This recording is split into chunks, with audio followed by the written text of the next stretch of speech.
नमस्कार विद्यार्थी मित्रांनो, आज आपण इयत्ता 7वीच्या बालभारती पाठ्यपुस्तकातील धडा क्रमांक 19वा अभ्यासणार आहोत। या धड्याचे शीर्षक आहे धोंडा। धोंडा या पाठाचा हा सेशन क्रमांक पहिला आहे। विज्ञानाचा नुसताच परिचय नव्हे तर सखोल अभ्यास करण्याची विद्यार्थ्यांची क्षमता वाढवावी हा हेतू या विज्ञान कथेचा आहे। धोंडा ही ह्या पाठामध्ये एक छोटीशी विज्ञान कथा आपल्याला सांगण्यात आलेली आहे आणि या गोष्टी रूपाने खगोलशास्त्रातील किमया जाणून घेण्याची आवड विद्यार्थ्यांमध्ये जागृत व्हावी हा उद्देश या पाठाचा आहे। चला आता आपण प्रत्यक्ष पाठ अभ्यासूया। धोंडा या पाठाचे लेखक आहेत डॉक्टर संजय ढोले। यांचा जन्म 1965 मध्ये झालेला आहे। विविध आंतरराष्ट्रीय नियतकालिकांमधून विज्ञान कथा प्रसिद्ध आहेत। प्रतिशोध, प्रेमाचा रेणू, अश्मजीव, संकरित, अंतराळातील मृत्यू हे विज्ञान कथा संग्रह डॉक्टर संजय ढोले यांचे प्रसिद्ध आहेत। हा झाला लेखकांचा संक्षिप्त परिचय। आता आपण ह्या पाठाचा आशय समजून घेऊया। राजू हा खोडकर पण जिज्ञासू वृत्तीचा मुलगा आहे। जिज्ञासू म्हणजे जाणून घेणे, नवीन नवीन गोष्टी जाणून घेण्याची जी आवड असते त्याला आपण जिज्ञासू वृत्ती असे म्हणतो। त्याला वेगवेगळ्या प्रकारचे दगडधोंडे गोळा करण्याची आवड आहे। एके दिवशी रात्रीच्या वेळी राजूला एक अनोखा दगड मिळतो। या अनोख्या दगडाबाबतची माहिती आपण या काल्पनिक विज्ञान कथेतून जाणून घेऊया। विद्यार्थी मित्रांनो, इथे तुम्हाला एक प्रश्न विचारण्यात आलेला आहे की तुम्हाला काय आवडते? तुम्हाला कोणकोणत्या वस्तूंचा संग्रह करायला आवडतो? आवडते की नाही? लहान मुलांना तर जास्त आवड असते की ह्या वेगवेगळ्या तऱ्हेच्या वस्तू गोळा करणे, कोणाला पैसे चिल्लर जे असतात ना, सिक्के गोळा करण्याची छंद असतो, कोणाला गोट्या गोळा करायचा छंद असतो। अशा वेगवेगळ्या वस्तू संग्रह करण्याचा आवड असते। तर तुम्हाला तुमच्या आवडीप्रमाणे कोणत्या वस्तू आवडतात आणि त्यांचा तुम्ही संग्रह करता ते तुम्ही तुमच्या शब्दात तोंडी वर्गामध्ये सांगायचं आहे। आता आपण या पाठाला सुरुवात करूया। राजू चौकस बुद्धीचा जिज्ञासू मुलगा। चौकस बुद्धीचा म्हणजे की त्याची जी बुद्धी होती ती अत्यंत चाणाक्ष अशी बुद्धी होती की कोणताही प्रश्न त्याला केला तर तो अजून त्या प्रश्नावरती आपल्याला प्रश्न करत राहणार। म्हणजे त्याला सगळं काही जाणून घ्यायचं असतं। त्याला कोणती नवीन वस्तू दिसली तर त्या संदर्भात त्याला अनेक प्रश्न पडतात आणि त्या प्रश्नांचं उत्तर सापडत नाही तोपर्यंत त्याच्या डोक्यामध्ये तऱ्हेतऱ्हेचे प्रश्न आणि उत्तर फिरत राहतात। जिज्ञासूचा अर्थ तुम्हाला मी आधी सांगितलेला की नवीन सगळ्या गोष्टी जाणून घेण्याची वृत्ती किंवा आवड आपण जिज्ञासू म्हणतो। मग इथे आपल्याला राजूचा गुण सांगितलेला आहे की राजू हा कसा मुलगा आहे? चौकस बुद्धीचा आणि जिज्ञासू वृत्तीचा। सतत काही ना काही उद्योग करणारा, खूप प्रश्न विचारणारा। 1/1 म्हणजे किती? 0/1 म्हणजे किती? यात फरक काय? सूर्याचं तापमान किती? असे प्रश्न विचारून भंडावून सोडणारा हा राजू रस्त्यात त्याला काही नवीन वस्तू अथवा प्राणी दिसला म्हणजे तो त्यातच रमत असे। तर बघा, सर्वसामान्य लहान मुलांमध्ये जे गुण असतात ते आपल्याला इथे राजूमध्ये पण पाहायला मिळत आहेत की मुलांना सुद्धा बघा ना किती सारे प्रश्न पडत असतात। मग आकाशात सूर्यच का आहे? चंद्रच का आहे? मग चंद्र रात्रीचाच का येतो? दिवसा का दिसत नाही? मग सूर्य रात्रीचा झोपतो का? हे तऱ्हेतऱ्हेचे प्रश्न मुलं आई वडिलांना किंवा मोठ्या व्यक्तींना विचारून त्यांना भांबावून सोडत असतात की नाही, भंडावून सोडत असतात। त्याप्रमाणेच राजूची सुद्धा ही सवय होती की त्याला अनेक प्रकारचे प्रश्न पडत होते। अजून एक इथे त्याच्याबद्दल माहिती सांगितलेली आहे ती म्हणजे की नवीन वस्तू अथवा प्राणी दिसला तर तो त्याचाच रमत असत। तुमचं पण असंच होत असतं की नाही? जर कधी तुम्ही खेळायला गेलात, मित्रांबरोबर खेळत राहिले तर खेळतच बसतात, तुम्हाला घरी लवकर जाण्याची आठवण राहत नाही। एखादा नवीन प्राणी किंवा एखादे नवीन खेळणं मित्राबरोबर खेळायला भेटलं की त्याच्यामध्येच तुम्ही मग्न होऊन जातात. तर त्याप्रमाणेच राजू हा चौकस बुद्धीचा, जिज्ञासू, खूप प्रश्न विचारून भंडावून सोडणारा आणि नवीन नवीन वस्तूंमध्ये रमत राहणे ह्या गोष्टी त्याला फार आवडत होता. आजही शाळेतून येताना नेहमीप्रमाणे राजूचे मित्र पुढे निघून गेले होते. संधीप्रकाश अंधुक होऊ लागला होता. संधीप्रकाश म्हणजे काय की जिथे दिवस संपतो आणि रात्र होण्याचा ह्या दोन वेळेच्या मधला जो कालावधी असतो, अगदी मंद प्रकाश, त्या कालावधीला आपण संधीप्रकाश असे म्हणतो. मग संधीप्रकाश अंधुक होऊ लागला होता. राजू एक एक दगड उचलून बॉलिंग करावी तसा फेकत रस्त्याने चालला होता. आता मुलांना बघा, रस्त्याने जात असताना काही ना काही उपद्व्याप किंवा उचापती करायची सवय असते.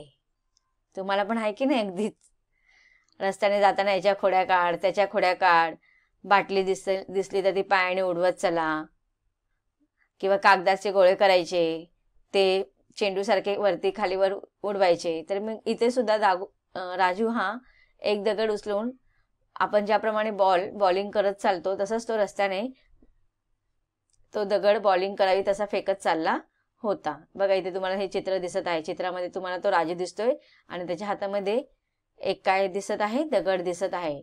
मग त्याने अशा प्रकारचा दगड घेऊन हातामध्ये तो चालला होता रस्त्याने. शाळेतून येताना त्याचा हा रस्त्याने येताना चाललेला त्याचा हा खेळ होता. अचानक एक गुळगुळीत दिसणारा पण स्पर्शाला खरखरीत असा दगड राजूच्या हाती आला. खरखरीत म्हणजे ओबडधोबड. दगड जर पाहिला तर तुम्ही अधिक करून ओबडधोबडच असतात, पण इथे काय सांगितलेलं की गुळगुळीत दिसणारा. लांबून जो दिसताना तो गुळगुळीत दिसत होता, पण जेव्हा त्याला स्पर्श केला तर तो खरखरीत लागत होता. आणि असा दगड राजूच्या हातात सापडला. त्यानं तो नेहमीप्रमाणे फेकला, पण तो घरंगळत न जाता उड्या मारत अपेक्षापेक्षा खूपच अंतरावर जाऊन थांबला. आता बघा, ह्या दगडाची काय विशेषता आहे की इतर जे दगड असतात ते जर आपण फेकले ना तर ते घरंगळत पुढे जात असतं.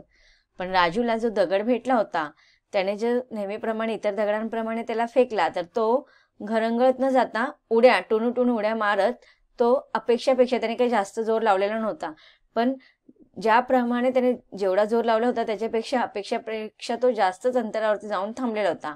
आणि गाडीला जसा ब्रेक लागावा तसा तो पुढे जाऊन थांबला. आणि हे सगळं पाहून राजूला आश्चर्य वाटलं. आश्चर्य वाटणे, नवल वाटणे. तो थोडा वेळ थबकला, म्हणजे त्याला नवल वाटलं होतं म्हणून तो थांबला. जास्त बल न लावता फेकलेला दगड एवढ्या लांबपर्यंत कसा गेला? आता त्याला प्रश्न पडला, अरे या दगडाला तर मी जास्त जोर पण नव्हता लावला. बल लावणे म्हणजे जोर लावणे. जास्त जोराने मी फेकला नव्हता, मग हा एवढ्या लांबपर्यंत कसा गेला? त्यानं दुसरा धोंडा उचलला. खूप जोर लावून त्यानं तो फेकला, पण पूर्वीच्या फेकलेल्या गुळगुळीत धोंड्यापर्यंत न पोहोचलेला पाहून राजू थोडा धास्तावला. धास्तावणे, घाबरणे. आता बघा, त्याला नवीन प्रकारचा जो गुळगुळीत पण खरखरीत स्पर्शाला लागणारा जो दगड होता तो फेकला होता. तो बऱ्याच अंतरावरती जाऊन पडला होता, म्हणून त्याला तो जरा आश्चर्य वाटलं. म्हणून त्याने काय केलं, दुसरा एक दगड घेतला आणि खूप जोराने तो फेकला. पण जो सर्वसामान्य नेहमीप्रमाणे जो दगड होता ना तो त्या गुळगुळीत दगडापेक्षा थोडा कमी अंतरावरती पडला. आणि त्याला तर जास्त जोराने फेकला होता तरी पण तो जास्त अंतरावरती गेला नव्हता. आणि हे पाहून थोडा राजू धास्तावला, म्हणजे घाबरला. त्याला काहीच कळत नव्हतं. हा अनुभव त्याला वेगळाच होता. काय करावं त्याला सुचत नव्हतं. कदाचित आपला भ्रम असू शकेल, म्हणून त्यानं तो धोंडा पुन्हा फेकण्याचं ठरवलं. बघा, आता त्याच्या पण मनामध्ये शंका येऊ लागला की मी जो गुळगुळीत असणारा दगड जो फेकलाय ना ते माझा कदाचित तो भ्रम झाला असेल, मला भास झाला असेल असं त्याला वाटतं. म्हणून तो पुन्हा ठरवतो की हा दगड मी पुन्हा एकदा फेकून पाहतो की पुन्हा तो त्याच प्रकारे उड्या मारत जातो का आणि जास्त लांब अंतरावरती पडतो का, हे पुन्हा एकदा आपण पडताळून पाहूया असं राजू ठरवतो. यावेळेस तो गुळगुळीत दिसणारा पण खरखरीत वाटणारा धोंडा त्यानं उचलून पूर्वीपेक्षा खूपच कमी बलानं फेकला आणि चेंडू जसा उड्या मारत जातो, खोडकर मुलं जशी उड्या मारत पळतात, तसाच तो धोंडा पूर्वीपेक्षाही उंच उड्या मारत गेला व थांबला.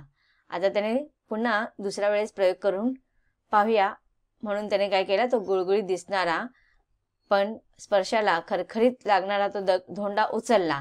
धोंडाचा अर्थ काय असतो की दगड. तर तो धोंडा त्याने उचलला आणि याच्यापूर्वी त्याने जेव्हा फेकला होता ना त्याच्यापेक्षा कमी बलानं म्हणजेच कमी जोराने फेकला होता.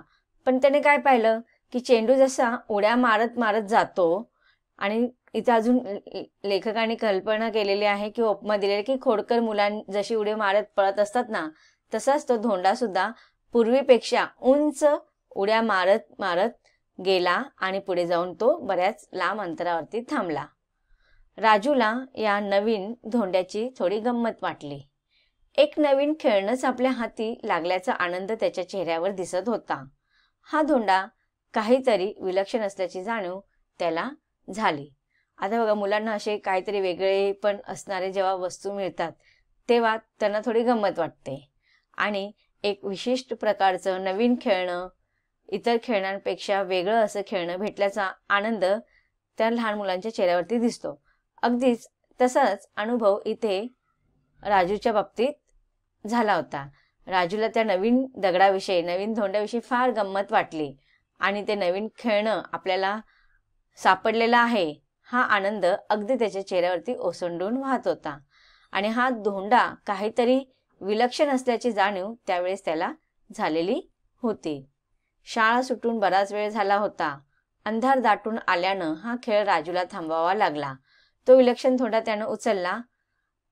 आता बघा, त्या शाळेतून सुटून तो घरी येत होता की नाही, पण आता बराच वेळ निघून गेला होता आणि काळोख पडायला लागला होता, आणि म्हणून आता राजूने त्याचा हा खेळ थांबवला आणि तो विलक्षण धोंडा त्याने उचलला आणि अजून काही वेगवेगळ्या प्रकारचे दगड त्यानं गोळा केले.